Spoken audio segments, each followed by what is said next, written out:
Sangudo Friends of the Library recently decided that they wanted to preserve Sangudo history. So a few videos with some other more elderly people.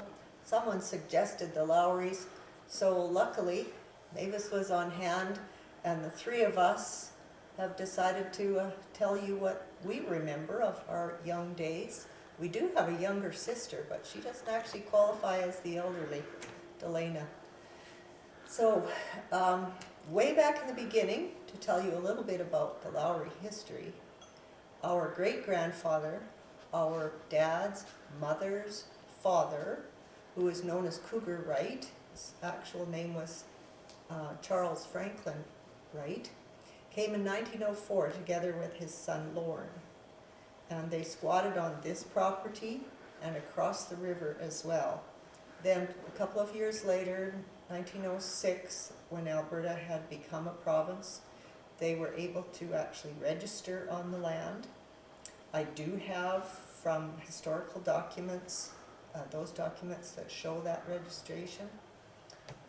And then in 1909, he saw the need for a ferry, so got the Alberta government involved. They did install a ferry, which our ancestors then ran from 1909 until 1935. Then in 36, spring of 36, it was floated down to Sangudo as it was no longer needed here. Then earlier, 1911, the rest of his family came. His daughters, Minnie Pearl, who is our grandmother, her sisters Lily and Lydie came in 1911 together with their families. Now, Grandma Lowry had two children, Earl and Florence. They were one a preteen and one a teenager. And I don't think we want to discuss their life. That's not our purpose here. The book that our Auntie Lillian Ross wrote, Cougar's Crossing, tells a lot more about that if you're interested. So let's start with us, and I'll start with myself. I was born April 23rd, 1946, so I'm the youngest of us three, and my sister. And I am Mavis Lowry. I live in Vancouver, but I was born here too in 1943 in January, when the Second World War was still on. So I will be coming 80 on my next birthday in January, so I guess I'm a senior. Right. And I'm Denny Lowry, born in 44, and I live here on the Lowry farm, and sometimes in Vancouver at Mavis's place. Okay.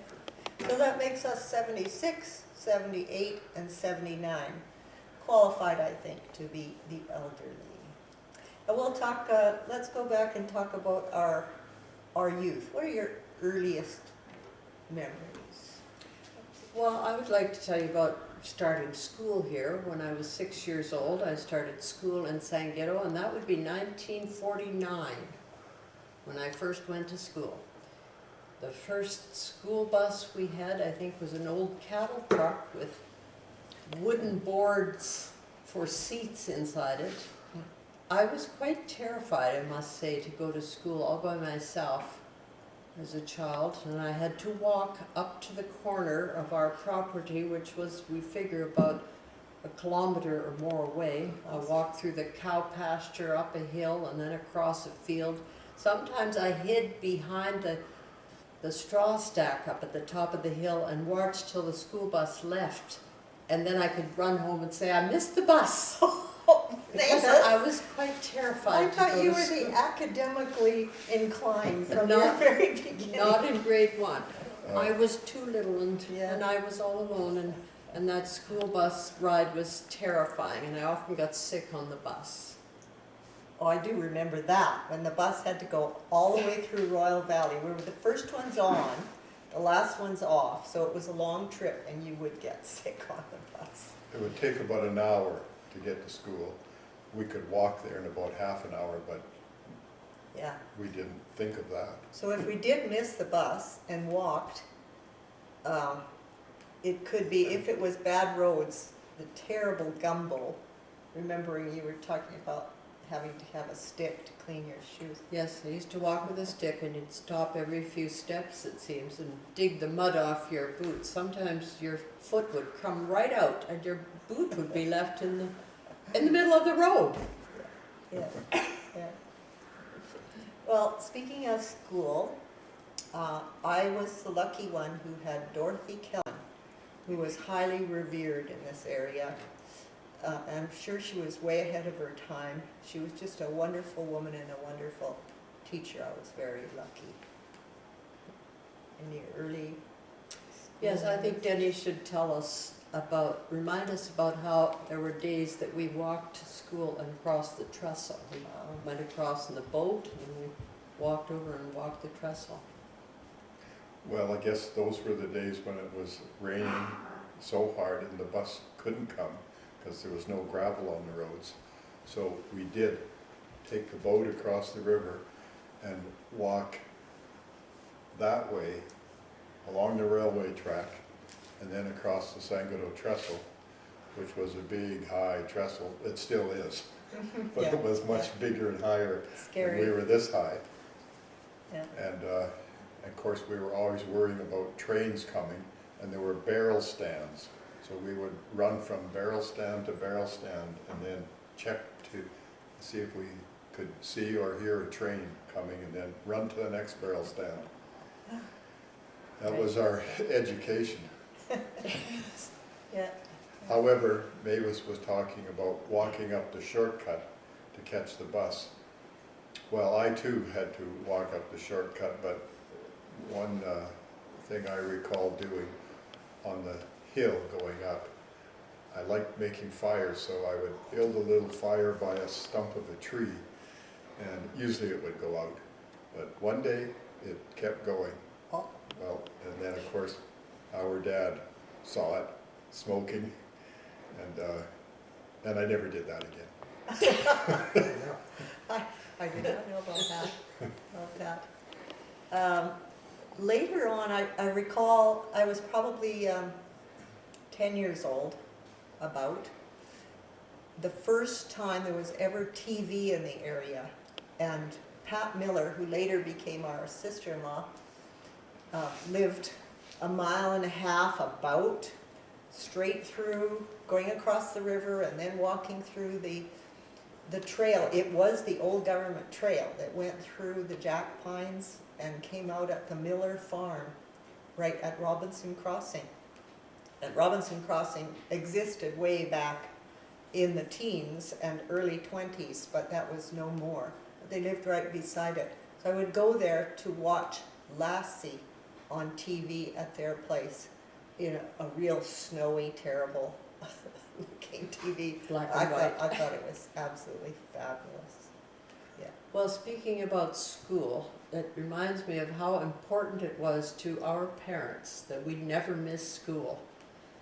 We had to go, and my mother was so interested in all our books and helped us with our lessons, read our textbooks and found them fascinating. I remember that many of the boys in the community had to take off time in the fall to do what was called harvest leave. We were often told such and so boy would not be at school for the next 2 weeks. He was on harvest leave. Denny should have had a harvest leave with all the other boys, but no, my parents said, we do not miss school in this family, and he will go to school. It was Okay. something that was ingrained in us. Yeah. That's probably why I'm so smart today, as I never missed much school. Yeah. But that's not because you were short of helping with harvesting and field work. No, We all did that. I love field work. Mom would usually give a choice. Do you want to go out in the field or do you want to stay at home and cook the meal and do the laundry and I'll go? No, I picked going. well, yes, our mother certainly was interested in our school, and she helped us with our homework if we had homework. And Especially you. especially me, and read stories, and I've always wanted to send her to do my tests. You know, She would do way better. reading stories, oh my goodness. I remember the cold winter, well, Dad was gone up to Whitecourt to work in the mill, I think in a lumber mill or something. And it was cold, so they just closed off the bedrooms, put blankets in front of the doors or whatever, and we had this living room heater. And we would lay on mattresses on the floor every night, and she would read us the classics. So we had Heidi, Yes. Robinson Crusoe, Mhm. books like that. It's just wonderful. All of the Wild, Tom Sawyer, Yes, Huckleberry Finn. yeah. Sometimes we sat in front of the wood stove with our feet in the oven. Oh, yes, to get dressed in the morning. Ran out of your bedroom because the nails were all covered with frost. And you ran to the kitchen where she had the kitchen stove going to make breakfast. And you sat on a chair and put your feet in the oven, and then you stood on the chair to get dressed to go to school. It was so cold. That house was. And at poor. night, we sat in front of the oven while she read us stories. Yes. You were on her Yes. knee, you were so small, you don't remember. I sat beside her, we sat beside her and listened to all these books. Yeah. But often, the other thing I remember about our kitchen when we were young is having baby chicks Oh, yeah. running around under the stove. They were sort of locked in. We made a little Yeah. pen behind them. At night, we would put them back in their little boxes and with the little holes in where Yeah. they Oh, they were peeked out so the holes. delightful. and you'd put the cover on them, and immediately they would be silent. Yes, They that's went to right. sleep, bang, as soon as you put the lid down. And I think those chicks came from a hatchery in Edmonton somewhere, and they would come by train, Mm. and we'd have to pick them up at the train station in Sangudo. They were like 1 day old. Mm. So when you got them home, they didn't know how to drink yet. So you had to take each one, Yeah, I remember dip that. dip its beak in the water, tip it back for the water to run down its throat, and that would teach it how to drink. And every year we'd have 100 chicks. We'd do the same thing Yeah. every year.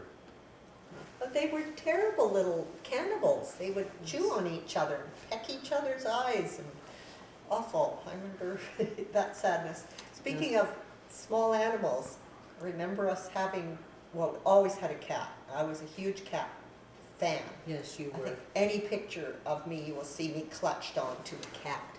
But we had a cat in the upstairs of the barn loft. And I remember going up there one morning, I shouldn't even be telling this, and there were the kittens all lying dead with their heads chewed off by the male cat. Oh, Yeah, devastating. yes. Tell some more There were, barn loft stories. We have more barn yes, loft. we used to try and be brave and go sleep in the hayloft when we were perhaps Yes. 12 or 13 because Yeah. our uncle would come out from Vancouver Island, Uncle Clint, and he would go up there with his sons and sleep there. And so we thought, well, we should be brave enough to do it.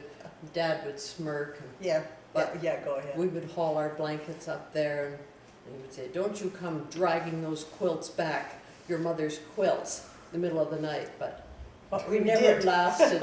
We Well, never lasted. We were cold, but besides the cold, it was the pigeons and it was mice. At night, the mice would start scurrying about and you'd feel Yes. them running across your feet or something, so it was time to leave. Yes. Or bats, perhaps. Anything dive bombing at your blankets. Of course, we never had sleeping bags that were set for -20 like they do now. So, And pigeons were pooping on your head. absolutely. We were not brave pioneers. No. Not in the 50s, no. But then, when we were in high school, and Denny and I were very much into basketball, you tell the basketball story. Well, we cleaned out the loft of all the hay and chaff and dirt and set up a basketball hoop, and that's where we practiced basketball in my high school days and Iris's high school days. And usually on a Saturday night, that was the good time to practice, and often with a case of beer. And Oh, I don't remember that. But I think every day after school, I mean, we were pretty damn good. These two were good. I was not a basketball But we had to star. cover all the nail heads because there were nail heads Yes. sticking out. nails Nail- from the pointy shingles nails. on the roof. Oh, that's what that was. Yeah. Because the whole barn had no nails in it. That was all built in the early 30s with wooden pegs, put Yes. together with wooden pegs. So anyway, we had to take cardboard and cover those nails so the basketball wouldn't poof. We should point out that in later years, Denny turned that barn into a show place, and it's Oh, a absolutely. very elegant home, deer home. It's a beautiful three-level home now. I should also mention something else about young animals. There were times when we had little calves that had been born out on a cold winter day, and they were brought into the house wrapped in blankets and kept by the stove. Yeah, that still happens today. Yeah, they're brought in and put in a warm tub even today. Yes. Yeah, we had pigs. We were a mixed farm, so we had pigs, chickens, cows, and we did have 2 horses when we were very young. They were work horses, Tom and Beauty. Tom was a bay. Beauty was a white horse, a gray, I suppose, that had turned white. But wasn't it Beauty who got caught in a fence and had such a terrible injury that she had to be put down? So then Tom was shipped away, no more. But I do remember going with Dad across the river with the hay rack and crossing the river and going to the far field, which was called the slough, to get hay. And he would fork on a load of hay and I would get to ride on that on the way back. It was great. Yes, I remember that too, coming late at night, lying on the top of the hay wagon and singing to my heart's content as loud as I could, and all I could see was stars in the sky. I knew Dad is up in the front of the wagon, the hay rack, driving this load. I didn't think I was bothering him, so I just sang my head up. Probably loved it. Yeah. But I should mention that the neighbors' horses and the help we always had from the Weisses, we worked almost as partners. Their horses were Jock and Sandy. When I was young, all our farm work was done by these teams of horses. We didn't have other ways of getting the crops in. Yeah. There was a lot of horse and buggy days, and we didn't have ways of getting into town either. You went by horse and buggy. Right. Can I tell you about what happened when I was born? Oh yes, tell that story. I was born in 1943 in January, so it was very cold. It could have been 50 below. My dad couldn't leave home to help my mother get to the hospital. He had cattle to look after. So he drove me, he drove my mother, who was very pregnant and starting labor, and her sister, Katie, who was 16, about to turn 17. He drove us into town in a horse and buggy in this weather, 50 below. I think we had hot rocks. Oh yes. And hay or straw and blankets over us. And we got to Sangudo. The train was not going to come till the next day, so we stayed in the hotel overnight with my mom in labor and her teenage sister wondering if she was going to have to birth this baby. Got on the train in the morning and went to Edmonton to have a baby. Now I dare say that there's probably a lot of old people around here who had these hair-raising episodes of trying to have a baby in the winter. Yeah. And the farmer can't leave the cattle to go do that, to go tend to the wife. Yeah. Just figure it out. I have a cattle story. Speaking of cattle, this was much later. Might even have been after our first year of marriage. Maybe it was when we lived Nels and I lived in this little house. I'm married to Nels Tufton, by the way, a Sangudo boy, Stanger and then Sangudo. And we lived in a little house right here where Denny's studio is now. And Dad would cut a hole in the ice in the river for the cattle to come down and drink. And they were on the other side of the river because this hole was on the far side, not our side. And look out the window and see this heifer or steer, whatever it was, fall in the hole. So Mom and I were both aware of this, and I ran down there. We must have had a rope around it or something, I don't recall, but I held this thing up so it wouldn't drown and slip down into the hole, and Mom raced up to get Joe Weiss to come down, and the 3 of us got it out. But that was something more of the importance of neighbors. Yes, the importance of neighbors and river experiences. Yeah. Denny, you must remember more about farming and how you had to help on the farm. Well, I certainly remember raking hay with horses, and particularly with Jock and Sandy, Weiss's horses. And, well, all the raking was done with horses then, and the old dump rake. Yeah, And sometimes it would be quite exciting, because you'd run over a bee's nest, the bees would sting the horses, and off they would go. yeah, So yeah. usually you'd be thrown off the rake, Yeah, no. yeah. and then try and catch the horses before they went through some fences and wrecked the rake. Yeah. And do you remember when Dad would ask us three to take the rake across the river so that we could work on the farm over there? And see, we were not allowed to say, I can't. Dad did not permit that. So we just thought, we have to do it. Can we do this?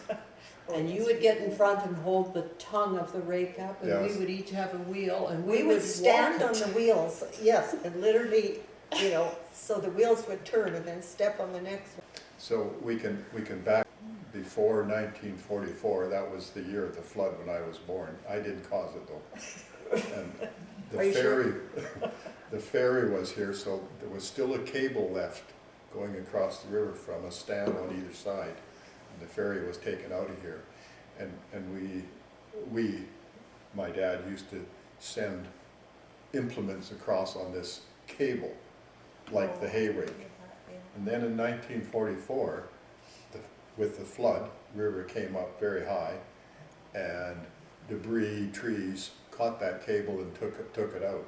So that's why we had to take the rake across the river, because we couldn't send it across on this cable. Yeah, I should say I lived through the flood, and although I would have been not two, perhaps, Yeah. not 2 years Yeah. old, I have had flood dreams my entire life.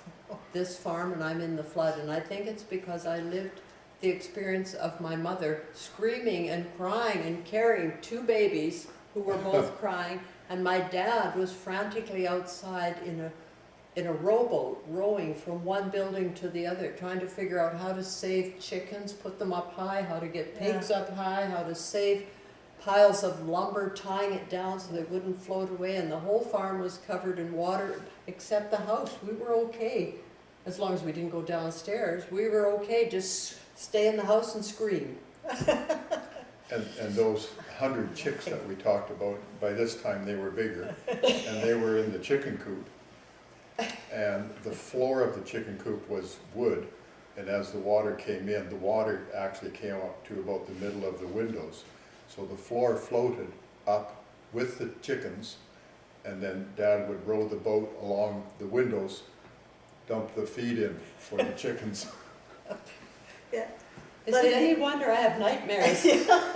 But the flood of '86 was even higher, was it not? It was 3 feet higher than in 44. The two biggest, worst floods here on this farm. Yeah. So in '86, it was halfway up the windows of the barn. Yes, And that was when you decided to, after the water had gone down, and you cleaned off those good-looking square logs, this could make a nice home. yes, that was in 87 I started. I thought it would be wise to wait till the flood was over in 86. Yes. And I was waiting in Vancouver, it was Expo '86, and I was waiting for my family to come out to Expo as they promised. And then they were busy with the flood, spent the Oh. entire summer cleaning up a flood. That's right. And I was in Manitoba, Morris, Manitoba at the Stampede. I was running professional barrel racing at the time, phoning home and knowing that this was happening. And then suddenly, one day, nobody answered. They were gone. They'd moved up on top of the hill. But pretty scary time. And we have had some scary times since. In fact, just a couple of years ago, the spring of 2020, we had an ice flood where when the ice was trying to go out, it was blocked up at Sangudo at the CNR trestle, which is a place where a lot of debris has collected over the years, and there's just a single channel for the water to go through. The ice blocked up and backed up, and it covered the whole yard here with ice blocks and water. We slept through it. When we got up, the water was just running off back into the river, but there were ice blocks left. Luckily, nothing was damaged except for RVs that were here in the yard. 3 RVs were damaged. Yeah, but scary stuff. We have to risk this. However, it's worth it. It's worth living here. This place is so amazing. It really We is. were going to talk about technology or lack thereof. Oh, yes. And I'm thinking of one of my early experiences. We had no way to communicate with people, no, of course, telephones. And we had relatives across the river the Marlings, who in fact are sitting in this room at this moment. When we wanted to communicate with them, I remember being sent by my mother go down, stand by the barn with a white tea towel and fling it in the air and go, yoo-hoo, yoo-hoo, and hope that my Aunt Opal would hear and come out, and she'd run over to the edge and we could communicate. Yeah. And it might be, we got a letter from Vancouver Island, you need to come across in the boat and see this letter. Yeah, the Marlings weren't there for very long. How long, Don? 3. 3 years. I think you were 4, I was 5, I was 4. No, I was when you 3 left. when we left. 3. So, but I do remember that house across the river, built by the Sideses in 1915. A beautiful home was considered at the time. It had a breakfast nook and a sewing room and a pantry and upstairs. Very romantic house. We never had a telephone all the time I lived here. We never had a TV. We did not have running water the whole time I lived here. I moved in when I was 17 to go to university, and I married my first TV and flush toilet. I always say I married a flush toilet, TV. Yeah. Oh my goodness, yes, the treks out to the toilet, which anyone our age would know about on the farms. But we all had, what did you call that you called the pot that you put under the bed? Chamber pot. Chamber pot? There's another name for We it. just called it the It's not potty. going to be the potty name for it. Anyway, that's what we could use overnight, but you had to empty it and you had to trek out to the toilet. And I remember being afraid to go out at night at what, it could be bats out there. Oh, I was always Yes. afraid of bats. I'm sure glad I don't have to do that these days. He says that laughingly because we have bats on this farm. That's the time that I go in. but that reminds me of the catalog, because what did you find in the outhouse? The catalog. Oh, yeah. You And didn't that have toilet. reminds us of clothes. In those days, you saved up the family allowance and we poured through the catalog. We 3 spent hours with the catalog. It was Eaton's and it was Sears Roebuck I and want Simpson this. Sears, and I'd tell, this is my favorite, and if I ever have money I would buy this. But sometimes we got to buy something new, Yeah. new clothes out of the catalog, and it would come in the mail, COD. You ordered COD, Right. cash on delivery.